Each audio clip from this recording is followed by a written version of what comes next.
un nuevo programa de economía de trinchera, donde se pone en debate, en discusión, la economía y la política, pero con una mirada muy entrerriana, con una mirada bien de nuestras raíces.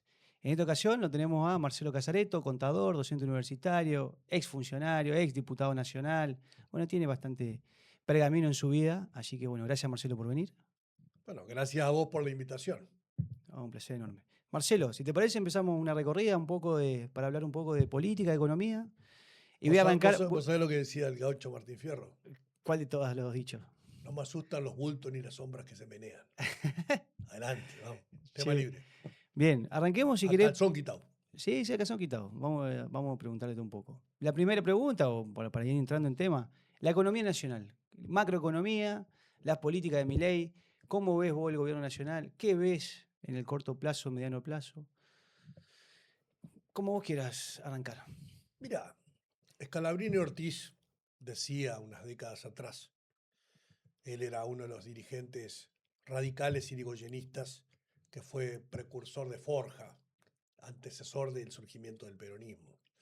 Él decía, cuando vos no entiendas algo de economía, preguntá, que te expliquen. Cuando te explican y no entendés, volvé a preguntar. Cuando te vuelvan a explicar y seguís sin entender, significa que te están engañando. Porque las cosas de la economía, como las cosas de la política, tienen que ser entendibles para el común de los argentinos. Entonces, muchas veces Milei busca hablar de economía austríaca y ciertos autores y demás. Y creo que eso sirve para un debate académico. Desde la óptica de él sería muy pobre, con una mala formación. Sí, por ejemplo, la tiene Kicillof, digamos que ha sido profesor, docente en la Universidad de Buenos Aires, ha escrito libros acerca de la historia del pensamiento económico, ha hecho, viste, un paralelo y ahora está presentando un libro de David Ricardo y de Adam Smith y de su relación con Keynes, un libro que fue su tesis doctoral cuando Ujú. hizo el doctorado en economía. Pero bueno, en definitiva, en el debate público vos decís, ¿me gustan las ideas de Milei o no me gustan? Y eso es una valoración personal tuya. A 2 años y medio de gobierno avanzados, ya empezás a mirar los resultados. Entonces, a partir de ahí tenés que mirar qué pasa. ¿La economía crece o no crece?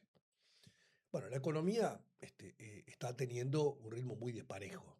O sea, algunos ganadores y otros perdedores.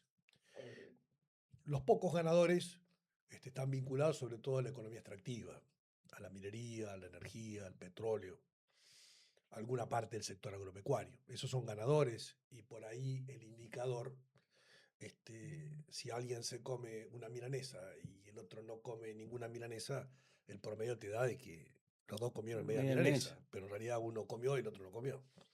Y bueno, la economía es así. Entonces, estos sectores son ganadores, son los vinculados al comercio exterior, representan más o menos 25% de la economía nacional y el 10% del empleo. En contrario, hay muchos perdedores. El sector industrial, la construcción, el sector comercial, por mencionar los más importantes, que representan la vinculación con el mercado interno, sobre todo, que representan alrededor del 75% de la economía y alrededor del 90% del empleo. Entonces, se está generando una economía de dos velocidades, o sea, de ganadores y de perdedores.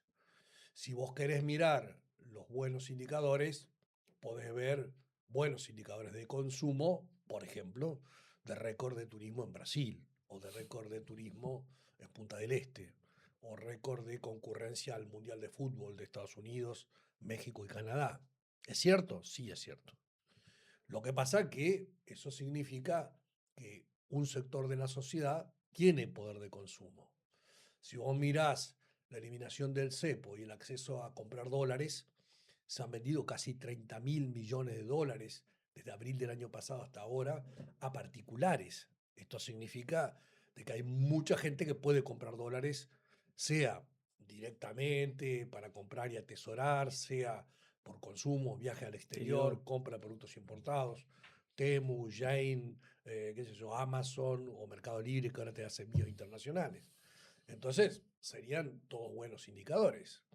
Lo que pasa es que eso beneficia, tal vez, qué sé yo, compraron dólares 1,5 millones de personas. Es mucho, pero somos 46 millones. El turismo internacional, y tal vez puede ser 1 millón, 2 millones de personas, cuando mirás un poquito la estadística, pero somos 46 millones.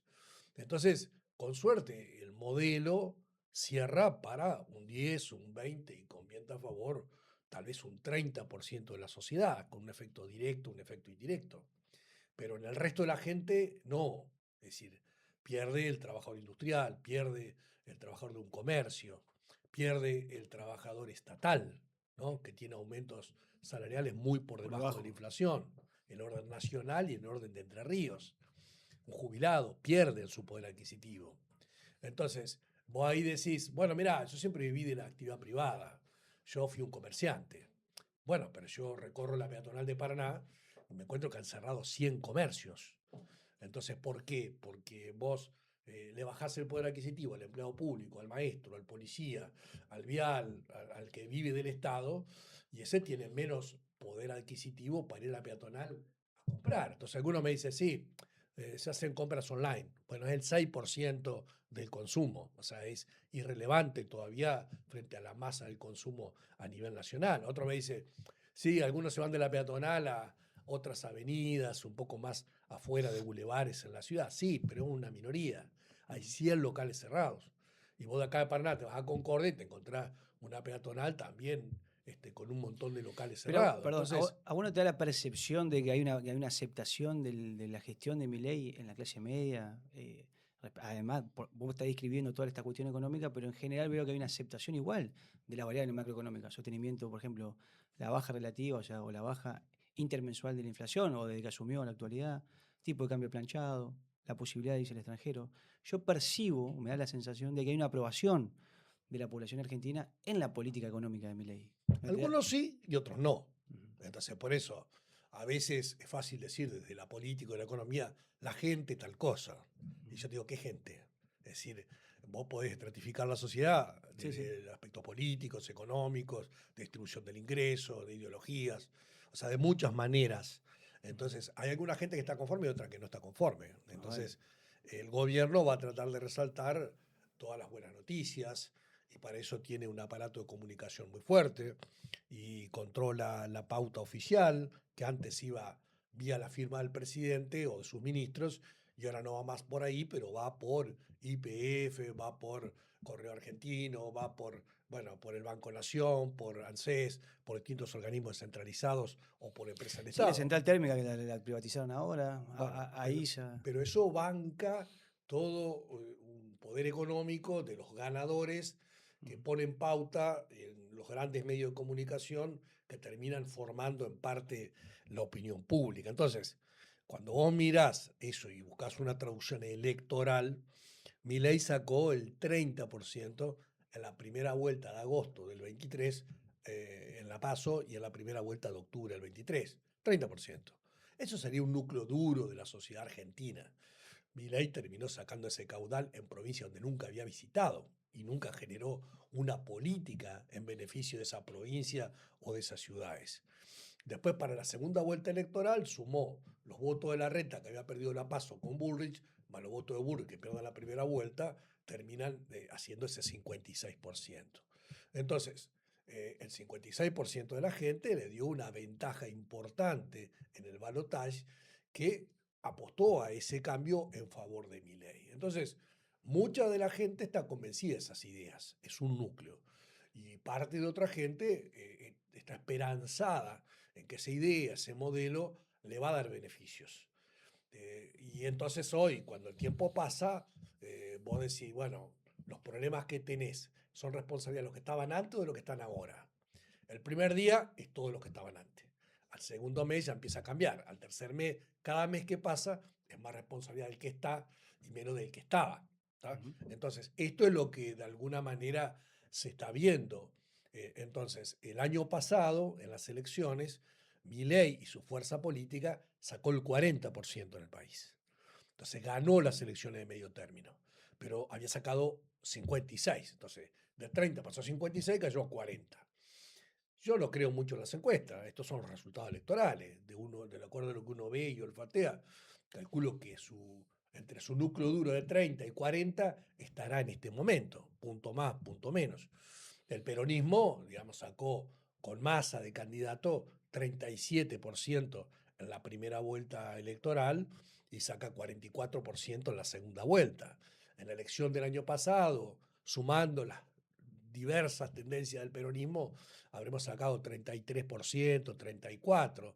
O sea que hoy estaremos entre 30 y 40 puntos y entonces vos me dirás, entre 30 y 40 el gobierno, entre 30 y 40 la oposición y entre alrededor de un 20-30% de gente que está mirando y está expectante. De acuerdo a lo que sea la evolución de los próximos meses, tendrán chance de ser reelectos Milei en orden nacional y Frigerio en el orden provincial, o la gente llegará al límite de su paciencia ante las consecuencias del ajuste y castigará a Milei y castigará a Frigerio. Pero antes va a mirar los que están y va a darse vuelta y va a mirar las alternativas que tiene. Si las alternativas tienen un proyecto de transformación y dan una perspectiva de futuro, serán una opción. Y por ahí si vos repetís viejas recetas, tal vez la Ahí, gente ahí se va- queda con lo que está. ahí te pregunto, y ahí el peronismo, nuestra fuerza política, ¿está pensando o tiene una estrategia para ser competitivo, para mostrar una fuerza política que le compita a Milei como un posible candidato nacional? Si vos lo tenés en mente, lo podés decir, si tenés ganas. O hay varios candidatos, no sé, lo que digo es, ¿estamos teniendo una estrategia para ser competitivo a nivel nacional y provincial? Hay varias estrategias. Ujú, Yo creo que lo que hoy la sociedad demanda tiene que ver con la candidatura o la posibilidad de que sea presidente Axel Kicillof. ujú. O sea que yo acompaño la perspectiva de Kicillof presidente. Entiendo de que hay otros compañeros que pueden tener sus expectativas. Lo anunció Sergio Uñac de San Juan como un posible candidato. Se habla de algunos otros posibles, Grabois, o se habla de Massa, o se habla de algunas otras opciones. ¿Pichetto se habla también, o no? Sí, he escuchado Sí. más de ciertos dirigentes que de la gente, pero bueno, digamos, nosotros tenemos que tener la capacidad de ser convocantes, abiertos, de Ujú. proyectar una fuerza política que convenza a los argentinos primero y después lo mismo, una fuerza política que convenza a los entrerrianos para disputar la gobernación de Entre Sí, Ríos. ahora ya entramos en provincia, pero Hoy hay sí. cuestiones que se están gestando, pero si vos me decís, ¿están todos de acuerdo? Todavía no. Y como todavía no se gestó ese proyecto abarcativo de todos los argentinos, por eso que hay diversas estrategias y tal vez hoy el gobierno mantiene cierto crédito porque no ve que la oposición esté lista, preparada y dispuesta como para asumir el gobierno mañana. Pero como falta un año y pico para las elecciones, la expectativa que uno tiene es que eso se vaya ordenando ¿No? con el paso de los meses y llegado el proceso electoral estemos preparados. Una pregunta, a ver qué pensás vos, digamos. Además de que tenemos que tener un presidente competitivo, candidato o precandidatos competitivos, ¿no tenemos que tener una estrategia económica para cuando sumamos, digamos, y che, ¿cuál va a ser nuestro plan de corto plazo, mediano plazo, largo plazo? Sí, claro. Digo, ¿por qué? Porque vemos que Milei está destruyendo parte de la economía o está haciendo una política liberal muy parecida al menemismo de la década 90, es muy similar. Entonces, ¿y qué va a hacer el peronismo cuando suma? Si la gente nos acompaña, digamos, vamos a suponer que gana el peronismo. ¿Qué va a hacer en materia económica? ¿Qué va a hacer con la deuda pública que está sobreendeudada Argentina? ¿Qué va a hacer con la reactivación económica? ¿Hacia dónde van a ir los lineamientos, los vectores de la economía? Creo que no se está debatiendo eso dentro del peronismo, sino que se está debatiendo las candidaturas o los posibles candidatos. Y no estamos viendo el problema que vamos a heredar o el problema que vamos a recibir si somos gobierno. Sí, yo creo que van de la mano las dos cosas. Las candidaturas, que tienen que ver con las personas, que tienen que ser conocidas y tienen que reunir una serie de requisitos, y por supuesto, los proyectos, los modelos económicos y sociales. Desde un punto de vista de lo que es hoy lo de Milei, ya digo, es una concentración económica muy fuerte. Algunos sectores ganando y otros perdiendo, la mayoría perdiendo. Una convocatoria de inversiones extranjeras de la mano de leyes con gran cantidad de beneficios. El RIGI, por un lado, el El Super super RIGI, Rigi. que ahora está en tratamiento y Ujú. ayer tuvo media sanción en Cámara de Diputados. Ahora, yo te pregunto, entre el RIGI y el Super RIGI hay beneficios para proyectos en 14 provincias. ¿Sabés cuántos proyectos hay en Entre Ríos? Ninguno. Ninguno. Ninguno. O sea que toda la estrategia económica de inversión va hacia sectores que no tienen presencia en Entre Ríos. Acá el gobernador hizo el RINI, que sería darle beneficios impositivos provinciales que son relativamente marginales en términos de lo que es la inversión y lo que es el RIGI y el super RIGI, que tiene que ver con la disponibilidad de las divisas, con la provisión de insumos, que tiene que ver con los años de estabilidad fiscal que se le garantizan, la reducción de impuestos como el impuesto a las ganancias, o sea, una serie de beneficios que van para otros lados, a Ujú. 14 provincias. Entre Ríos no está. Entonces, hoy el gobernador Frigerio adhiere a mi ley, vota todas las leyes, pero sabiendo de que acá nada de eso va a venir. El costo fiscal es para el Estado nacional y para los argentinos. Entonces, como hay menos recursos, se ajusta. Se ajusta al trabajador, se ajusta al jubilado, el salario directo o el salario indirecto en términos de prestaciones. Lo ve en lo nacional y lo ves en el orden de la provincia de Río. Entonces, vos tenés un deslizamiento de la desocupación que lo ves en cada medición. O sea, al inicio este gobierno estaba en el 5%. Pasa una medición, va al 5,5, otra al 6, otra al 6,5, otra al 7. La que dieron a conocer esta semana es el 7,8%. O sea, ya tenés 2 puntos y pico de desocupación que hubo en 2 años. Y esto se va a profundizar. Y Entre Ríos está al lado de los perdedores, donde no tiene una expectativa de en qué sectores va a tener dinamismo y va a crear empleo. Entonces, ¿cómo va a impactar eso, por ejemplo, en un electorado sub 40, que los que tienen menos de 40 años, que son capaz el 50% del padrón electoral, donde apostaron fuertemente al proyecto de Milei? Y bueno, ese proyecto para ellos está fracasando. Entonces, ellos vieron el peronismo, vieron el macrismo, bueno, y tenían críticas y apostaron por esto, y en la medida que el tiempo pasa, cada vez la paciencia va a ser menor. Y los que tenían 16 cumplen 17 y no tienen empleo, y cumplen 18 y no tienen empleo, y No 19 y no solamente tienen empleo, sino empleo. no tienen esperanza de desarrollo, digamos, no tienen esperanza de decir, che, hacia dónde va el camino del país, digamos. Tienen ganas de irse del país que de quedarse. Eso le pasa a los gurises hoy de 18, 20, 30, 25 años. Claro, pero tiene que ver con los modelos políticos y económicos. Cuando Ujú. vos lo escuchás hablar a Milei, te dice, acá el problema de la Argentina son los últimos 70, 80 años. ¿Y qué sería eso? El surgimiento del peronismo, que cumplió 80 años. Entonces, para él, todo lo que son las conquistas sociales y derechos del trabajador, digamos, son perjudiciales. Entonces, él quisiera volver al momento anterior. Si vos avanzás un poquito más, el tipo te dice, no, no, de los últimos 100, 120 años. Y se quiere ir hacia atrás del radicalismo que surge en la Revolución del Parque y llega al gobierno en 1916 y que también consagró algunos derechos y avances sociales. Entonces, quiere ir volver atrás del peronismo y atrás del radicalismo. Y bueno, y entonces, ya si va un poquito más fino, en el 1916 la gente empezó a votar, ya medio como que el voto sería una molestia.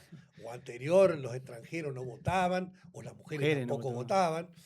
Entonces, ¿qué es lo que vos querés? Una democracia limitada, donde haya, bueno, eso sería hoy un país agroexportador que excluía a la mayoría de la población. Entonces, de vuelta, el modelo de Milei sería, nosotros con 10 millones de personas estamos re bien, pero somos 46, o sea, te sobran 36 millones de personas que crecieron con la educación, que ascendieron socialmente con la formación, con el acceso a la universidad, bueno, con el acceso a todo lo que conformó la clase media de la Argentina. Por eso se habla mucho de qué modelo de Latinoamérica se tiene, ¿no? De otros países en los cuales hay una exclusión social muy fuerte, con una élite gobernante y un montón de gente que vota, pero tiene acceso a cosas muy elementales. Y en Argentina siempre fue el modelo de tener una clase media que ahora va descendiendo y abruptamente desciende con esta perspectiva de Milei. Muy bien.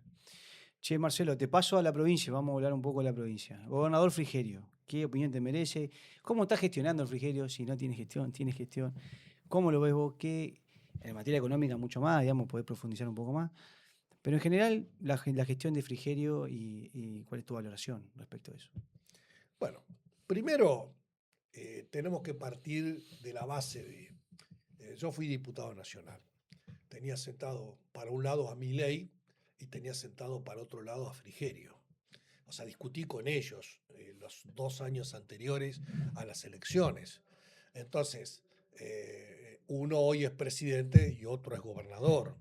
Entonces no son tan sonsos. ¿Eh? Y yo estoy en el llano, no tengo cargos públicos, no tengo cargos partidarios. Entonces, por ahí yo me puedo creer que tengo la razón, pero en definitiva la gente votó y les dio la confianza. Entonces, son gente inteligente. Ahora, esa inteligencia la podés poner al servicio de qué.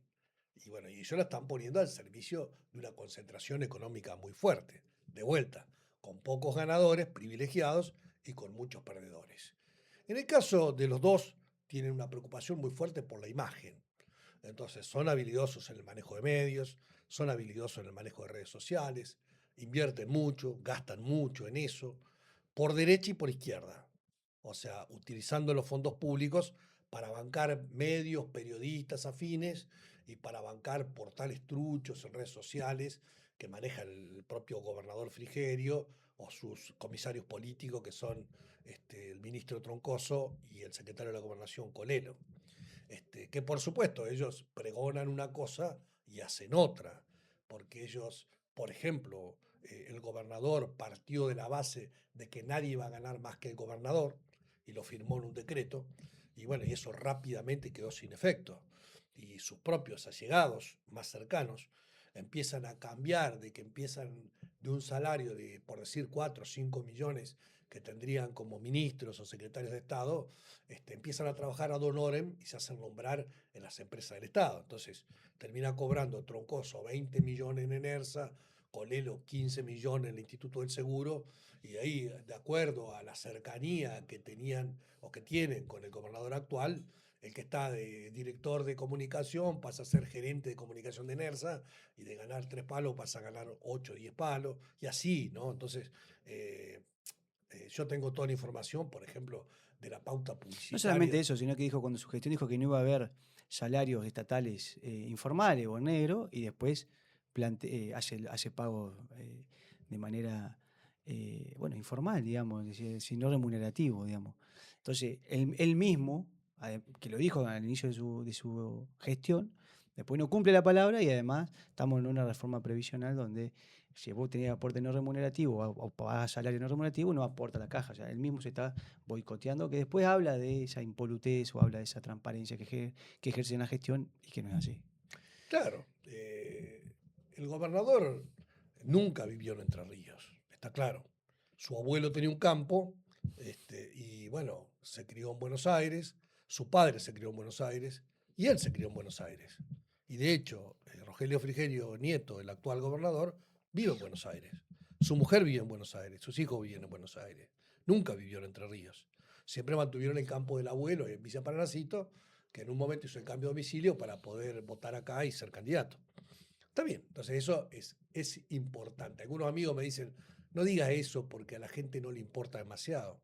Sí le importa, porque parte de la base social de Entre Ríos tiene que ver con que vos participes en un club, participes en una biblioteca, vayas al hospital, vayas a la escuela, tus hijos vayan a la escuela, participes en una cooperadora, seas Sentido de solidario. pertenencia, es una cuestión de la idiosincrasia, de nuestra raíz, de nuestra costumbre. Yo creo que está alejado de todo eso. Él está Él y todo alejado. su equipo, no Él y solamente toda su él y gente. toda su gente. Sí. Porque, viste, los aviones vienen llenos los martes y se van llenos los jueves. Jueves. Entonces, justo los lunes y los viernes aparecen actividades en Buenos Aires con reuniones. Bueno, en realidad se van a la casa, ¿no?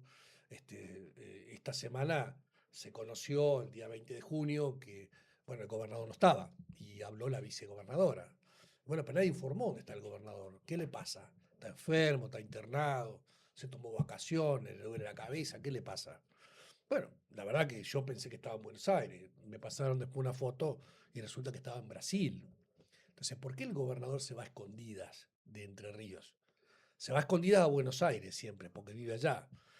A mí me ha pasado y he publicado fotos que está jugando al tenis un lunes a las 10 de la mañana en Buenos Aires. Porque él vive allá. Entonces, viste, acá vos sabés que a la mañana tenés que trabajar y si querés una actividad deportiva la podés hacer en la tarde, a la noche, digamos.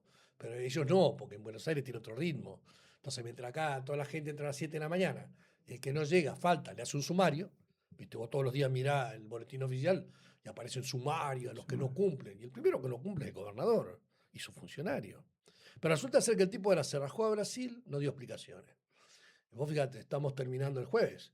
El lunes no tuvo actividad acá, el martes no tuvo actividad, el miércoles no tuvo actividad, el jueves no tuvo actividad. Pasa una semana entera que no hay noticia del gobernador, no se sabe dónde está. La verdad que yo estoy preocupado, capaz que está internado, por ahí tiene un problema de salud, algo. Y bueno, pero el tipo desapareció, desaparecido en acción. Y bueno, en enero yo le detecté que se ha ido a España escondida, después se fue a Alemania escondida, se fue a Punta del Este escondida, se lo vio en una fiesta electrónica, después se fue que se a Pinamar, la costa atlántica, otra vez se fue escondida. Entonces, yo vivo acá, vengo caminando, ¿viste? Te veo a vos, te cruzo la calle, participamos de la vida en la sociedad, en Paraná, u otro la hará en Sí, Concordia, pues en somos Uruguay. entrerrianos, somos paranaenses. En el caso, vos sos paranaense por adopción, pero te quiero decir que vivimos la provincia. Nosotros recorremos la provincia, vos recorres la provincia. Conocemos nuestras raíces. Yo creo que Frigerio le falta respeto al entrerriano en ese sentido. Y Y además bueno, de ese, y entonces digamos, el tipo, viste, maneja el marketing, maneja los medios, maneja las redes, viste. Entonces, cuando yo digo estas cosas, se enojan, viste. Hago un posteo en redes sociales y capaz que salgo en un medio de un canal de acá, por decirte. Y yo miro ese canal, una nota tiene 3 comentarios, otra nota tiene 5 comentarios, otra 3 comentarios. Y sale un comentario, una nota a mí y aparecen 350 comentarios en 15 minutos. O sea, esos son los trolls, claro. digamos, gente inexistente, perfiles truchos, que Ujú. paga el gobierno, Sí, sí. ¿viste? No, pero te decía, el tipo banca todo con la plata del Estado. Yo tengo, por ejemplo, información de los últimos decretos y resoluciones con las pautas que hace a medios de Buenos Aires. Y tengo a portales truchos que nadie conoce, cobran 5 millones, 10 millones, 20 millones. Es un escándalo. Mañana voy a empezar a publicar alguna de las normas. ¿Viste? Entonces, todo es así, ¿viste? Yo el año pasado, que hablaban mucho de la legislatura, me puse a mirar, el presidente del bloque del Senado tenía 27 contratados. Entonces vos decís, bueno, es del departamento Diamante. Entonces, ¿qué tendrá? Un secretario de Diamante, otro de Ramírez, otro de Valle María, otro de Villa Libertador. Estaría bien, digamos, que el tipo tenga su 27, equipo. Sí, 27. claro, pero de los 27 yo le detecté, digamos, 18 20 que son de Buenos Aires. Sí, sí. Uno domiciliado en Banfield, otro en Loma de Zamora, otro en Recoleta, otro en Belgrano. Entonces, entre Capital Federal y el Gran Buenos Aires. Entonces, ¿qué son? Todos los amigos de él, todos los amigos de Frigerio. Los que eran funcionarios de la reta y quedaron colgados porque Jorge Macri nos dio laburo a todos, los que habían trabajado con él en el Ministerio del Interior, ¿viste? Es una cosa de loco, ¿viste? Ahora, hay alguna gente que dice, bueno, quiero que esto siga. En su momento, Frigerio sacó el 41% de los votos, Val sacó el 39%, ganó por menos de 2 puntos. El año pasado, entre Macri, Milei y Frigerio armaron una sola lista, acá y sacaron 52%. Entonces, del 60 y pico que habían sacado entre todos, en Entre Ríos, ahora perdieron 10 puntos el año pasado. Pero como ellos no pueden sumar, utilizan el dinero del Estado para dividir a la oposición. Entonces, el año pasado fue 52 a 48 la parlamentaria. 52 el gobierno, 48 la oposición. Pero el gobierno fue todo unificado y la oposición fue dividida en 6. 4 listas peronistas y 2 de la izquierda. Entonces, el gobierno termina diciendo, gané 52 a 35, 34%. Entonces, eso es lo que nosotros tenemos que ver. Nosotros si nos ponemos a hacer un congreso partidario con purgas políticas y con gente poniendo tarjetas rojas y amarillas para expulsar compañeros, nos estamos achicando. Nosotros tenemos que, al contrario, ser convocantes, abrir las puertas, no solo a los que fueron por fuera, sino a los que participaron de otras ideas políticas. Entonces yo hoy hablaba con un amigo, me dice, mirá Marcelo, tengo mi hijo de 20 años que es libertario y está con mi ley. Pero bueno, a vos te votaría si vos vas. Bueno, pero entonces yo qué le diría a esa persona. No, no me voté, porque si votás mi ley no me puedo. No, entonces yo lo que tengo que hacer es convencer, tengo que persuadir, tengo que tratar de demostrarle las consecuencias que tiene este modelo económico, esta política económica, sobre él y sobre su familia y sobre su grupo social. Entonces, si soy suficientemente convincente y tengo la paciencia, puedo conseguir un voto más, uno más, uno más. Ahora, si vos te pones con la fusta así, a sacar a todos los que no están con vos, estamos en un problema muy grande. Che, dos preguntas porque se nos está yendo el programa. Así como. Yo tengo 4 o Sí, 5 sí, horas más, sí, eso sí. no hay problema. Dos preguntas más. Hablar un poco de la economía o la gestión de Frigerio, sacando las cuestiones que ya que hablamos de política. ¿Qué ve de la gestión? ¿Qué ve de la economía? ¿Cuál es el proyecto de Frigerio? Porque va a querer ser reelecto. Sí, sí, ya lo dijo, y Ujú, salieron todos sus funcionarios. Yo digo que él conformó una agrupación, la agrupación titulada Estamos en el gobierno y queremos seguir cobrando. ujú. Entonces, los que piden la reelección de él son Troncoso, Colelo, digamos, todos los que son los funcionarios, Boleas.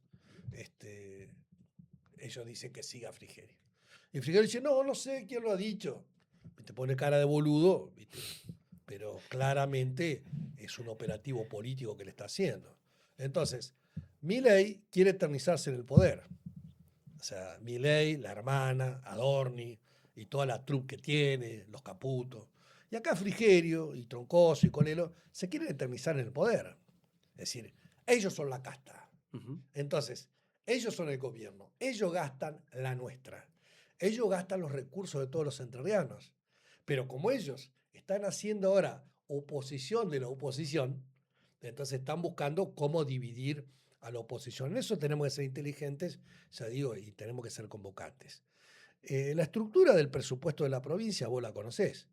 De 100 pesos que hay para gastar, 97 son gastos corrientes y 3% son gastos para inversión pública en obras y demás. Entonces, lo que estamos viendo es que Milei recorta fondos de coparticipación, todas las transferencias no automáticas y todos los que son las obras públicas. Entonces, te tira todo por la cabeza. Y la provincia dice, bueno, para poder hacerme cargo de esto, por ejemplo, los docentes cobraban incentivo docente y vos, en vez de recibir la guita nacional, tenés que pagarla de plata propia. O Claramente. la transferencia para el fondo compensador del transporte, lo mismo, o todas las transferencias para políticas alimentarias y de toda naturaleza. Entonces, vos qué tenés que hacer? En ese 97% de gasto corriente, Keynes decía, solamente un tonto ajustaría en términos nominales. Lo que vas haciendo es ajustando en términos reales, jugando contra la inflación. Entonces, vos decís, la inflación bajó, me dijiste. Sí, bajó. Está en el 32% anual. Entonces, cuando vos mirás, Frigerio congeló los salarios de los empleados en junio del año pasado y no dio más aumentos, más que unas sumas fijas, hasta que el mes pasado dio 3,5%. Entonces, cuando vos entras a mirar en términos reales, vos decís, sí, no, porque nos aumentó el mes pasado. No, no te aumentó. Es decir, hubo un ajuste salarial por debajo de la inflación. Entonces, vos perdiste 15, 20 o 30% de tu salario en el acumulado del inicio del gobierno. Los trabajadores públicos, según el escalafón, han perdido entre el 30 y el Sí, pero los privados también, 40%. ¿eh? Los privados también han perdido el salario real, ¿eh? Los Bueno, dos, los dos. lo que pasa es que ahí depende del poder de Está negociación. bien, sí. Si vos estás Sí, vinculado bueno, al pero la complejo política es de la misma, soja, la política es la misma, digamos. claro, pero si vos estás vinculado a la soja y estás en las aceiteras, digamos, tal vez ese convenio mantuvo poder adquisitivo frente a la inflación. Ahora, si vos estás en el Sindicato Pleno de Comercio. Comercio, no, digamos. Entonces, ahí de vuelta tenés que ver los ganadores y los perdedores, pero claramente Frigerio se ha financiado con la plata del bolsillo del trabajador público entrerriano, del trabajador público que incluye los maestros, los policías, los viales y todos los jubilados que debieran cobrar el 82% móvil. Además de haberla ajustado por debajo de la inflación, dispuso pagos en negro. Entonces los pagos en negro no tienen aportes a la obra social y no tienen aportes al sistema jubilatorio. Entonces, ¿qué te dice? Tenemos que intervenir primero y después transformar el IOSPER y hoy es la OSER. Entonces, ¿cuál es la situación de la obra social después de este cambio de denominación? Es que tenés menos prestaciones y que tenés más coseguros. Lo que antes era gratis ahora te cuesta 20 lucas. Lo que antes te costaba 20 lucas ahora te pagas 50. Entonces, en definitiva, es un salario indirecto en términos de prestaciones de salud que pierde el trabajador o que pierde el jubilado. Cuando el tipo te dice, bueno, visto la situación, tenemos déficit en el sistema provisional, vamos a ajustarlo. Bueno, vamos a financiarlo, sería el tema. ¿Cómo lo financiás? Con los activos, con los pasivos, con la población en general, vía impositiva, tenés muchos caminos. El tipo dice, no, fuera del Estado nada. Entonces, lo que pretende es ajustar al trabajador y al jubilado. Entonces, ¿qué es? Trabajar más años, jubilarte más viejo, te tomamos el promedio de más años de aportes, vamos a reducir el valor real de lo que es el 82% móvil, te aplicamos 3 puntos de aporte adicional, ya caíste al 79, te pagamos montonero, ya caíste al 75, te vamos a computar más años, ya caíste al 72, al 70, y más esto, aquello y lo otro, y ya llegas al 65, al 62%. Entonces, le estás haciendo al jubilado una quita del entorno del 15 al 20% con esa reforma previsional. Y entonces el tipo después, con un cinismo enorme, te dice, no, bueno, pero vamos a respetar los derechos adquiridos. No respeta un carajo, ¿entendés? ¿Viste? Vamos a mantener el 82% móvil. No, mantiene un carajo, porque en definitiva no vas a cobrar el 82% como se venía liquidando hasta acá. Entonces, cuando los gobiernos anteriores decían, capaz que hay que hacer alguna reforma, ellos decían que no, no. Y ahora dice, vamos a hacer esta reforma. Y bueno, entonces es una reforma que es un ajuste previsional de vuelta sobre los perdedores del modelo. Entonces vos le bajaste el salario, le bajaste la jubilación, le bajás las prestaciones de la obra social y le bajás las prestaciones jubilatorias. Con algunas cuestiones enormes, como siempre se habló de la convergencia del sistema nacional, que en edades 65 y 60. Y bueno, él quiere unificar en 65 a todos, o sea que es peor que lo nacional. Y el sistema nacional tiene como techo 65 años. Él está poniendo a los nuevos trabajadores 68 años. Es el ajuste más grande de la Argentina. Ni el presidente lo ha hecho, ni ningún presidente y ningún gobernador. Entonces vos me decís, no, seamos contemplativos, hablemos. Entonces, Milei y Frigerio quieren cagar al trabajador y al jubilado. Y entonces hay algunos dirigentes sindicales o algunos dirigentes políticos, aún algunos de mi propio espacio, que dicen, sí, caguémoslo, pero no tanto. Entonces, ¿qué te quieren? ¿Subir 10 años? Subámosles 8. ¿Te quieren promediar 30 años? Promediémosle 20. No, y yo conseguí que sean 18 o 15. Entonces están tratando de aparecer como negociadores para cagarlo un poco menos, pero siempre cagarlo. Esto es lo que está en el debate de hoy. Entonces, yo digo, a esa política yo estoy en contra. O sea, eso es una vereda, yo estoy en la vereda de enfrente.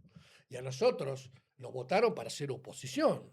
Y además, si todos cumpliéramos el rol de la oposición, nosotros ganamos 36 municipios, nosotros ganamos 11 diputados, nosotros ganamos 9 senadores. Nosotros en las urnas tuvimos una mayoría de los entrerrianos para ponerle límite a Frigerio. En ningún lado Frigerio dijo, vótenme a mí que yo voy a cagar a los empleados públicos, vótenme a mí que voy a cagar a los maestros, vótenme que voy a cagar a los jubilados, vótenme que le voy a recortar prestaciones de la obra social. Nunca dijo. Él hizo 4 campañas. 2 en el 21 de diputado nacional, paso y generales, 2 en el 23, paso y generales para gobernador. Nunca dijo, acá yo voy a trabajar para el sector privado, los que están en el Estado, de algo malo, digamos que se busquen otro empleo y que le digan a su hijo que no vayan a ser docentes, que no vayan a ser policías, que no tengan vocación de ser médico y trabajar en un hospital, porque lo bueno es lo privado. Lo hubiera dicho antes, pero no lo dijo cuando estuvo en las 4 campañas electorales. Fue a todos los lugares a prometerle el oro y el moro, y después ahora viene y te da el sartenazo por la cabeza. Entonces, nosotros tenemos la obligación y la responsabilidad de marcar de la oposición y de defender a los que son agredidos por este modelo. Muy bien. La última, Marcelo. Capaz la más linda también. ¿Va a ser candidato a gobernador 2027? Yo soy, pero está claro, yo no tengo ningún cargo público, no tengo ningún cargo partidario. Yo me he puesto a consideración de la gente en algunas ocasiones. He cumplido 2 cargos selectivos, fui senador una vez, diputado nacional. ¿Senador nacional o otra vez. provincial? Provincial. Cuando era más joven. Ahora ya soy joven, pero no tanto. Y fui precandidato a gobernador en el año 2003. A Busti, ni más ni menos. Contra Busti, Contra en una Busti. interna. Fue la última interna que tuvo el peronismo en Entre Ríos. Ajá. Él ganó la provincia, yo gané varios departamentos y varias ciudades. Fuimos juntos en la general y conseguimos recuperar el gobierno que estaba en manos de Montiel. Uh-huh. Y después, con, digamos, variaciones, mantuvimos el poder durante 20 años, porque los entrerrianos nos votaron. Entonces, ¿ahora qué pasa? salimos de un proceso en el cual Busti fue electo, indicaba a Urribarri, Urribarri indicaba a Bordet, Bordet indicaba a Val, y bueno, y era difícil pelear desde adentro contra nuestros gobernadores. Ahora estamos en la oposición, no hay más liderazgo. Entonces, ahora lo mismo que en el 2003, estamos en la oposición y vamos a ver. Entonces, ¿quiénes son los que van a representar? Si la gente quiere más de lo mismo, va a votar más Milei y más Frigerio. Y sería aceptable que la gente lo decidiera. Ahora, si la gente quiere una alternativa, va a mirar a la oposición y va a buscar una alternativa que nítidamente sea opositora a lo que está. Ujú. Entonces, los dirigentes nuestros que dicen, sí, pero no, estamos de acuerdo, pero no así, o cambiémosle un artículo, pero votemos a favor, o demos quórum y después nos levantamos, o algún artículo sí, otros no. Eso para la gente esté con leche, no se entiende. Si es más de lo mismo, la gente va a votar por el original, que es el ajuste de Milei y de Frigerio.